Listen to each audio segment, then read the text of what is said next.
Okay, now on to Libra. And the full moon for Libra is in the first house. Now, the full moon going through the first house happens once a year also. And it's also important for the same reason that it is when it goes through the second house. But it's a little bit different. And that is, you know, if you're busy all the time, you know, doing things for other people, naturally, I think most of us are. But when the full moon is in the first house, that's a time for you to focus a bit on yourself, for getting your own emotional needs met and taking care of your emotional well-being, your mental poise, your physical health. And and if you've been stressed by things, you know, going on at work or whatever, this is a good time to process that, to just, you know, get through with it and give yourself a little bit of a break. And maybe you can pick up a new hobby that you do just for yourself. It's not really a relationship time. It's more about the self because it's in the first house of the self. So, but it's to remind you of the importance of taking care of yourself and giving comfort and enjoyment to yourself. So if there's something, some small thing that you've been wanting, you know, this is a good time to treat yourself for that. Now, it's in an air sign, and the moon there, let me see, it's aspected by Mars and Venus. Oh, yeah, so Venus aspect in the ascendant, it's the ascendant lord, too, for Libra. Again, rejuvenation of the body. That's what that is saying to me as well. And then Mars is aspecting it too, which gives you some energy, some ability to just move things along. Do you want to say something about that, Neeshee, in terms of the spring? Well, it spring's a time when there's a lot of, everything's flowing, you know? Yeah. So it's easy to move forward because there's a lot of momentum in spring. It's a sign opposite the sun in Aries.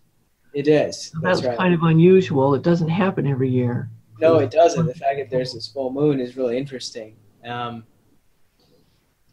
I think it just makes it all the more powerful, you know, because you have an exalted sun and you have this full moon. So it's like the energies of nature are just so strong right now. Yeah, and with the sun there too, there is still some emphasis on relationship, but the sun is also a self planet. So right. This is still a good time for, if you're in a relationship, for the two of you to do something maybe separately for at least part of the day. So you got a card for us? Yeah. Jack of Clubs. Huh. Jack of Clubs. So Jack is a very creative energy. So there could be a lot of creative ideas and inspirations during this time for Libra people. You know, it's time to start something new, time to initiate something. There could be ideas around what to do next, or interesting insights, new perspectives. You know, Jack is a strong energy, and especially good for beginning things, you know. So does it correspond to the 5th? Because the moon is aspecting the 5th. And yeah, you could say that. You know, the Jacks energize the aces, the 2s, and the 3s in the deck. So, you know, Jacks in a way have all the energy of like Sun, Moon, and Mars. You could say that. Yeah, and you know what you've been saying too in the previous signs about thinking green because it's spring. Right. So Libra, the gemstones, even though the type of gemstone may differ, the color is the same. It's a green. It's like a nice emerald green. And so this is the beginning of spring and the time for the liver. So eating things that like green salads and with more bitter greens in it, drinking dandelion tea and other things of that nature, eating cruciferous vegetables, things that the liver really likes. that would be a good thing to do, to be mindful of as well. It helps licorice root. Licorice root. I didn't know that. Licorice root is better than dandelion for liver detox. Oh, is it really? It's gentler. Huh. You have to be very gentle with the liver. It's such a volatile organ. And dandelion tea is considered to be really strong for the liver? Yeah, dandelion root and milk thistle and herbs like that are good for the liver on the one hand, but it's intense for the liver, you know? They work as irritants to the liver in order to purify it of toxins. But the liver, you know, it does a lot better with the gentle approach to its toxic, its purification. Okay. You don't want to just unleash all these, you know, acidic toxins everywhere, you know? Okay. Alkalize them first. Licorice root is alkalizing, so it'll neutralize all the acidity that's in the liver and help to then move toxins out in a safe way. Well, that's good to know. I have a tea that is a mixture of things, and licorice is one of the ingredients. I'm remembering that now. And dandelion's in there too, but it's just a small amount. That's probably fine. Yeah. Okay. It's good to know. Sure. Okay, so now on to Scorpio rising. Now here things switch. And for Scorpio rising sun or moon, the full moon is in the 12th house. And the 12th house is a house of spiritual development, enlightenment, freedom, faraway lands, fasting, asceticism, basically, hospitals, imprisonment. If you have a ministry of some kind, if part of your spiritual practices is helping people in need, like people in prison, for instance, that would be a good day to do it. To go visit people in prison and bring them some kind of comfort, because that's what the moon does. And by doing that, you're giving to yourself as well. And or just spending the day in contemplation, however you like to do that, in meditation, writing, reading, fasting, maybe just fasting from social media or television or the phone, whatever it is, some kind of fasting will help you to get the most out of it. So what would you like to say about that, Neeshee? I'd be curious what you say. 1, 2, 3, 4, 5. In terms of the card? Yeah, or just the fact that it's in the 12th. Oh, in the 12th. Yeah, I think, anytime I see a full moon in the 12th, I just think it's a good time for meditation. It's a time to just be in a contemplative environment. Meditate, be quiet, Yeah. You have a legitimately good reason to say no to everybody who wants to do something. Especially for Scorpio. I mean, there's just no doubt that what they should be doing is meditating within full moon in the 12th house. Yeah. So then we got 5 of diamonds for them. Diamonds again. Wow, lots of Getting diamonds. a lot of diamonds, huh? Yeah. Yeah. 5 of diamonds. So 5 of diamonds is I believe that is judgment. No, justice. Justice. 5 of diamonds is justice. Boy, that could, from a Scorpio's point of view, that could definitely be interesting. Justice, huh? Justice is interesting because Libra is about that. And some people would say that Scorpio people are a bit vengeful. Do you think that's true? Your moon is in Scorpio. My moon is in Scorpio. It's also my Atma Karaka. Right. I'm not vengeful. Unless you, really, really cross me. Or you hurt somebody that you care about. That's right. 5 of diamonds is an energy that's 5 is Jupiter. Right. Okay. 5 is about averting the worst, basically, averting things, narrowly escaping, that which is narrowly escaped, Grace. My husband's, his birth card is 5 of diamonds. Oh, really? So, and I've noticed, because I've known him for a long, long, long time, that he does seem to somehow manage to skirt, getting into any kind of big trouble of any kind. Yep. So that's interesting. So I guess this lifetime yeah. is to kind of be in the right place at the right time, just in time to avoid something. Exactly. So, I would say for Scorpio people, it's a time to trust, in the flow of things, and you'll come out right for doing that. 5 of Diamonds, justice. It's a time to balance things. Time to go in the direction of balance, which for Scorpios often comes internally. Full moon in the 12th, meditation, I think. This is a good time to just take a pause, and that's going to help you narrowly escape, perhaps something that is not desirable. And it makes me think of, since, if they're spending time in meditation, it may be a good time to see that while things on earth are not fair, they're always just. Exactly. That's Libra, right? Yeah. Totally. Now, so we've given you something to think about, something to meditate on. Just meditate on these things, Yeah. That's what I like to, give people something to think about. Let them find levels of meaning in it. Right. Okay, so now Sagittarius rising, sun or moon. For you, the full moon is in the 11th house in Libra, and that is side ventures. So again, back to that idea of having more than one stream of income. This is a great time to think about that. And it's not necessarily in terms of money. It can be other types of resources. It's also the eldest sibling. It is winnings or pennies from heaven, we call it. Stuff that you didn't actually earn in any kind of obvious way. Your social life and income from your career or your job.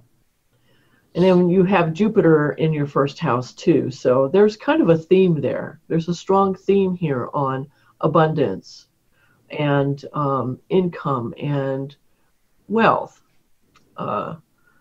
Especially with Saturn there in the second too. So making it more of a stable thing. And maybe it's a good time to ask for a raise if you need one. If you've been working for a while and taking on more responsibilities and adding value to the company that you work for or your own business, adding value to your clients, your customers, then you might want to look at how you can add value to yourself, to your own life as well. Yep, 10 of clubs. So the Magician. What deck are you using there? What deck Whose deck? Yeah, is that Carmina's deck? This is a good moment to put in a plug for Carmina's deck. Yeah. Pretty cool. I love it. It's beautiful. Yeah, it's great. I really like that jack too that you had there. The jack is great. It's great. So Carmina, what's her last name again? Umza. Carmina Umza. I saw that she has a video on YouTube about it too. Yeah, I did a video with her as well. Did you? Okay. So people can check that out too. Yeah, so if you guys are starting to study cards, you might want to get Carmina's deck. Highly recommended. Okay, so you were saying. What was I saying? 10 of clubs. Yeah. 10 of clubs, 10 of clubs is the Magician card, and 10 is about persisting on the path, that you're on, persevering on the path that you're on, and patiently enduring it. So Sagittarius, whatever the path is right now, and whatever it's bringing, this is a time to stay firm, stay with it, be strong, and 10 has, it's the last of the numbers. So it has something of all the numbers before it in it, So it has a lot of things at its disposal, You could say it can pull anything out of its hat that it needs to, like a magician. So use that quality, to achieve the goals that, I'm sure you're fervently moving toward, because Sagittarius is a very goal-oriented sign. So stick with it, and Jupiter's in your first house. So, Yeah, the ruler. Good times, Good time. And it's the manifesting planet. It's one of the manifesting planets. And you got a moon in the 11th. I mean, looks like good things for Sag people. Yeah, this is good. So it's a jubilee year for you. There you go. In Christianity, there's a jubilee every 12 years, which corresponds to Jupiter, right? So it's a harvest year. Right. Right. And Jupiter also is ruling the 4th house of inner happiness, too. So there'll be some, my sister has Sagittarius rising. She has Jupiter there natally with the moon. So I'm thinking she's probably making some, I'm going to ask her about it. Have you been feeling more emotionally happy for this ever since Jupiter went in there? Yeah, exactly. I mean, I would think so. Yeah, thinking about money and having more streams of income and more ways to be prosperous and feel prosperous. Okay, so now, so if you're enjoying this video and you want more on Ayurveda and astrology and cards, so hit like and just subscribe, and you'll get the notification for the full moon next month as well. Okay, so Capricorn rising sun or moon, for them, the full moon is in the 10th house. So this is my rising sign. And I got to tell you, with Saturn there, I am getting better and better and better at managing my time. It's really true about Saturn going through the 1st house, what that means. And let me see. So the 10th house has to do with career success. Fame or reputation, fame in your own field. It's father and visible actions. So the full moon there is definitely going to shed light on your visible actions or not so visible actions. Like one of the things I'm always working towards is being more consistent about putting out content on my YouTube channel. But I recently started something new, which I call the Astrology Lab. And that is for beginning students of Ernst Wilhelm, is astrology. And so whenever I start something new, that takes a lot of my energy for about 3 weeks or so. And then I can get back to somehow incorporate that into my usual routine. So this is my way of telling people I'm not ignoring you. I am just trying to incorporate something new into my routine and am adapting to the time change. And so, yes, I'll be getting back to that. So you'll see more of my visible actions. Yeah, so it gives something too. So the full moon is always giving. And let me see. Well, you know what's interesting about this, Neeshee?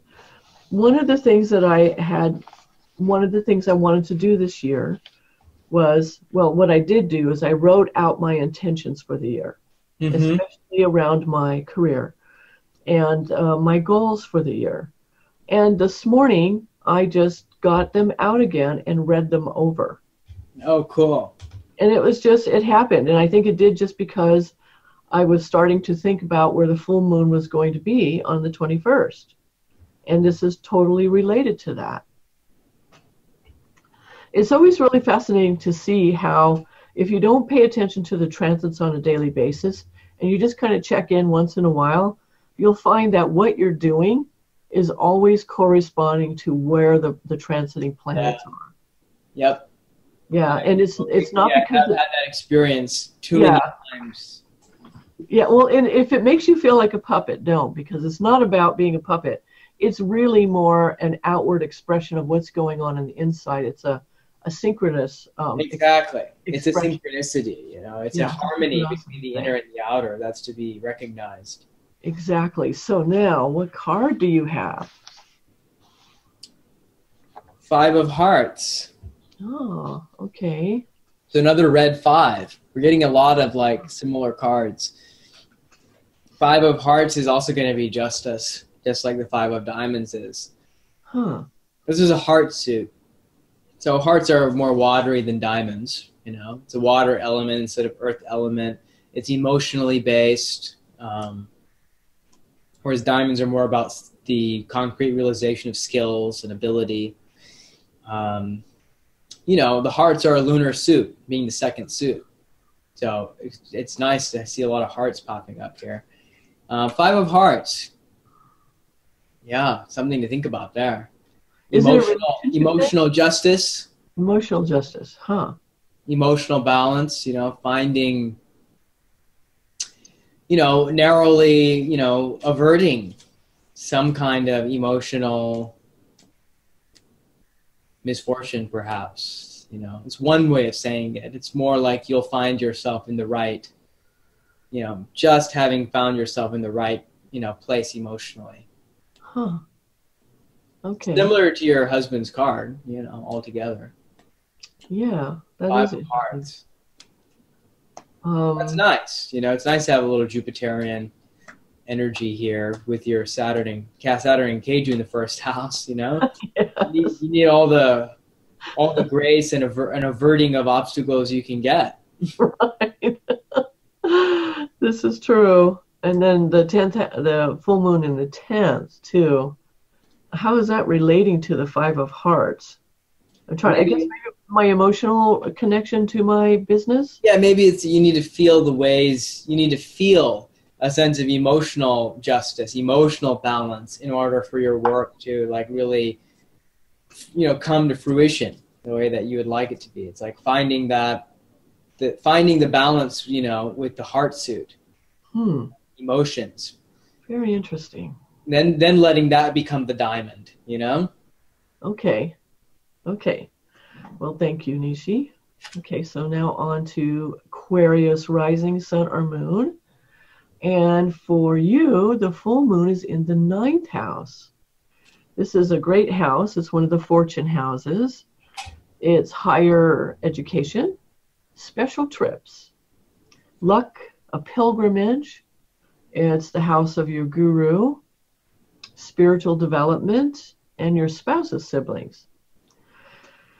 So, well, you have Venus in the ascendant, so that's a gentle planet aspecting you, which is nice because Rahu's been aspecting you here now for a while. So this is some like a healing balm on your body. And then the full moon in the 9th house of higher education or special trips. It would be a good day to take a trip, like maybe, and it would be like maybe going to a church or a temple or meditation group, something along those lines. It's not part of your everyday routine. It's something that you do to refresh yourself spiritually. Because when you go to temple or to church or something like that, you hear a 9th house kind of message or satsang, right? This is where you get a chance to think about these things, about the spiritual aspects of life, you know, which is, I call the order behind the order, and how it is supporting you. And the full moon is a giving, supporting influence. So, yeah, I would say, you know, do something like that. It's also higher education, so it's a good time to start a class. So, okay, if you're only watching your own sign, then you probably didn't hear that Neeshee now has a new class you can download for an amazing price. $30 really is so low. But anyway, $30, which is worth way more than that, and that has to do with his Ayurveda and astrology. You want to mention something about that for Aquarius rising too? Yeah, it's a good, you know, the course is an introduction to Ayurveda and astrology for people looking to combine these sciences as they once were combined. So I'm just elucidating, you know, the connections between the fundamentals, and we're looking at how we can look at a chart, understanding Ayurveda, understanding medicine, understanding what the planets represent, what they are. How do these two things, you know, marry? It's an introductory course, so I like to think it's accessible to people who are not familiar with all of these things, but some familiarity with both astrology and Ayurveda is definitely a plus. Yeah, helpful. It's really helpful, yeah. And I'm getting it. I'm definitely getting it. I'm going to get it today. Great. Yeah. So, yeah, so some kind of a pilgrimage. It's the house of luck too. So if you are inclined that way, if you remember to buy lottery tickets, maybe you can buy one of those on the 21st of March. So would you have a card for us? I do. Six of Spades. So Six of Spades is the Lover's card. Really? No kidding. I would not have thought that. Yeah, Six of Spades is the lover, and the red sixes are the devil. Oh, interesting. Okay, so what does that mean? Marriage. Oh, the ninth house is the house of marriage, too. Ah, yes, that's right. Yeah. Yeah, six is, a Venus card. It's about fulfillment. Spades is a very, it's a fire element suit. It's very self-intensive. It's a suit that's about the person and the psychology of the person, kind of the independent process that the person is going through, birth, the birth of the person. So six of Spades is about fulfillment, at a certain level with what's been created, reaping the fulfillment of what's been created. So I think that makes sense with Venus being in Aquarius. That's interesting that I pulled a Venus card, because Venus is on the ascendant for Aquarius people. So I think that's the message right there. Tune in to that Venusian energy the best that you can. That's how you're going to get the most out of this period of time. So Venus energy meaning what fulfills you, what nourishes you, what supports your well-being, what regenerates you, and also, at a health level, what's rejuvenating. Yeah, I was noticing here that the moon is ruling the sixth house for Aquarius rising. Right. That makes sense. Yeah, it does, because it's the sixth that you pulled there. Yeah, right. So think about your health. Think about rejuvenating yourself during this time. That's what it's about. So with Venus in the first, you have everything going for you with that. So full moon in the ninth, the ruler of the sixth, Six of Spades. That's great. Okay, that's a good one. Okay, so now on to Pisces rising, sun or moon. And for Pisces rising, the moon is in the 8th house. The full moon is in the 8th house. And they have Mercury retrograde going to the 1st house, too. Right. So that means the 1st house is being strongly developed. Any planet, any house that a planet goes retrograde in is a house that's getting developed. And Mercury going through the 1st house, I'll get to the moon in a second, but this is kind of important. It makes you better with your skills. And so it helps you to do something at a higher, more perfected level. And this happens, it goes retrograde in the 1st house once every 5 years. So he'll go back and forth a couple of times. And, well, he goes retrograde once in this sign. So, for instance, I like the example that Ernst gave. And that is, if you're an artist, for instance, and Mercury's going to the 1st house and retrograding there, it can help you to figure out like what style you want to paint in, or if you want to take the style that you're doing to another level, or it's a good time to decide to get very serious about your art. So that's just one example. Now, the moon in the 8th house, it has to do with your partner's resources. The full moon gives. So maybe if you have a partner, your partner will have a bump in resources, something that can be contributed to the relationship, an inheritance of some kind. And it has to do with a career change. You might be thinking about a career change or changing something in the career you have. It's the occult sciences, too. So if you are, if you're watching this, you're obviously interested in the occult sciences because astrology is one of the occult sciences. And Neeshee is using another occult science, which has to do with the cards. And if you're interested in those things, it would be a great time to start that study. And I've started what I call the astrology lab for beginning students of Ernst Wilhelm. They are taking his courses on astrology-videos.com, or is it .net? Might be .net. And yeah, and so if you want to begin that, we're still on the Graha Sutras. So what kind of a card do you have for Pisces rising, Neeshee? 3 of Spades. 3 of Spades. I pulled it earlier too, it seems. But yeah. Those who don't know, I've been sitting here shuffling the deck in between readings. So it just came to the top again. 3 of Spades, I said before, was about, it's the opposite card of what the birth card is for this day, you know, of the full moon, which was the 3 of Diamonds. 3 of Spades is the opposite. It represents strength.